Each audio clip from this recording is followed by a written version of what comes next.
بسم اللہ الرحمن الرحیم۔ السلام علیکم۔ اولاد کی نعمت اس دنیا میں سب سے بڑی نعمت ہے، اور اس کی قدر ان سے پوچھیں کہ جن کو اللہ نے اولاد ہی عطا نہیں کی۔ اللہ کہتا ہے میں جسے چاہتا ہوں بیٹا عطا کرتا ہوں، میں جسے چاہتا ہوں بیٹی عطا کرتا ہوں، جسے چاہتا ہوں دونوں عطا کرتا ہوں، اور جسے چاہتا ہوں کچھ بھی عطا نہیں کرتا۔ یہ اللہ کی مصلحت ہوتی ہے۔ اللہ بہتر جانتا ہے کہ ہمارے لیے کیا چیز بہتر ہے۔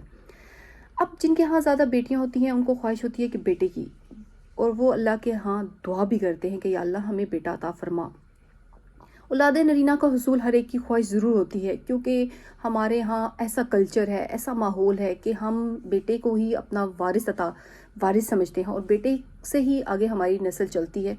تو لوگوں کی خواہش ہوتی ہے کہ ہمیں اللہ بیٹا عطا کرے۔ اس کے لیے اللہ نے خود دعا بتائی، ربی لا تذرنی فردوں انت خیر الوارثین، یا اللہ مجھے اکیلا نہ چھوڑ، مجھے وارث عطا فرما۔ ٹھیک ہے، اور یہ دعا جو ہے جب لڑکیاں پریگنٹ ہوتی ہیں وہ اپنے 9th منتھ کی ڈوریشن کے دوران پڑھتی رہیں تو انشاءاللہ وہ اللہ تو سننے والا ہے اور وہ سنے گا۔ ٹھیک ہے، آج میں آپ کو ایک زبردست قسم کا ایک وظیفہ بتانے والی ہوں۔ وظیفہ بھی کہہ سکتے ہیں آپ، دعا بھی کہہ سکتے ہیں، کہ جس کو آپ اگر اپنی 9 منتھ کی پریگننسی کے دوران اگر فالو کرتے ہیں تو انشاءاللہ اللہ کی ذات دینے والی ہے، وہ آپ کو اولاد نرینہ سے نوازے گی۔ ٹھیک ہے، اس میں کرنا یہ ہے کہ سورۃ یوسف، یہ ہمارے قرآن کی ایک آیت ہے، اور یہ حضرت یوسف علیہ السلام کے گرد ہی گھومتی ہے، جیسے نام سے ظاہر ہے۔ اس کی 110 آیات ہیں۔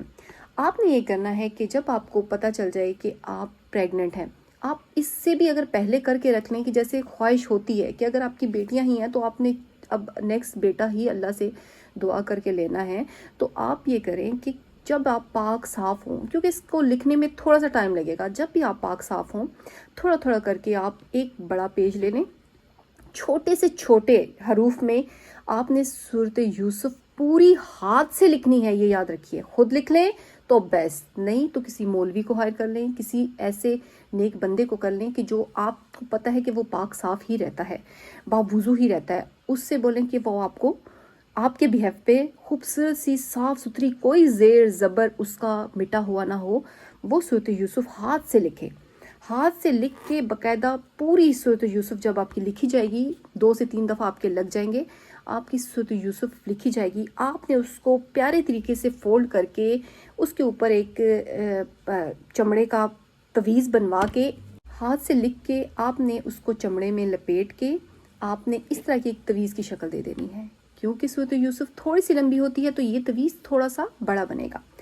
اب آپ نے یہ کرنا ہے کہ جو ہی آپ پریگننٹ ہو جاتے ہو، آپ کو پتہ چل سکتا ہے کہ آپ کنسیو کر چکے ہو، آپ نے اللہ تعالیٰ سے دعا کرنی ہے کہ یا اللہ مجھے بیٹا عطا فرما، اور آپ نے یہ پڑھ کے پاک صاف ہو کے آپ نے یہ گلے میں ڈال لینا ہے۔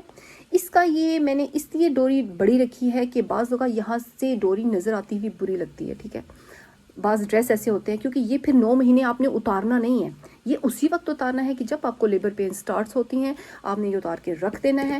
اور اب یہ جو تویز آپ کو میں نے بتایا ہے یہ آپ گلے میں ڈال لیں، اور یہ 9 مہینے آپ کے گلے میں ہی رہے گا، اور ساتھ ساتھ آپ اللہ سے دعا بھی کرتے رہیں۔ باقی اللہ جو چاہے گا، جو بہتر سمجھے گا وہ آپ کو عطا کرے گا، لیکن انشاءاللہ اس سورۃ یوسف کے عمل سے اللہ آپ کو 100% گارنٹیڈ بیٹا عطا کرے گا۔ دل لگا کے اللہ کو یاد تو کریں، دل لگا کے اللہ سے مانگے، تو ہمیں تو مانگنے کا طریقہ ہی نہیں آتا۔ اگر دل لگا کے اللہ سے گڑ گڑا کے کسی چیز کو طلب کریں تو انشاءاللہ اللہ کی ذات ضرور دیتی ہے، اور دیر سفر اللہ کے ہاں ضرور ہے، لیکن اللہ ہمیں ہر چیز ہمارے مرضی کی عطا ضرور کرتا ہے، چاہے اس جہاں میں وہ دعا پوری ہو یا چاہے اس جہاں میں۔ یہ آپ ضرور کیجیے گا، اور مجھے کمنٹس میں ضرور بتائیے گا۔ میرے چینل پہ بیبی بوائے کا وظیفے اور بھی موجود ہیں، آپ ان کو دیکھیے گا۔ میں اجازت چاہتی ہوں، اللہ حافظ۔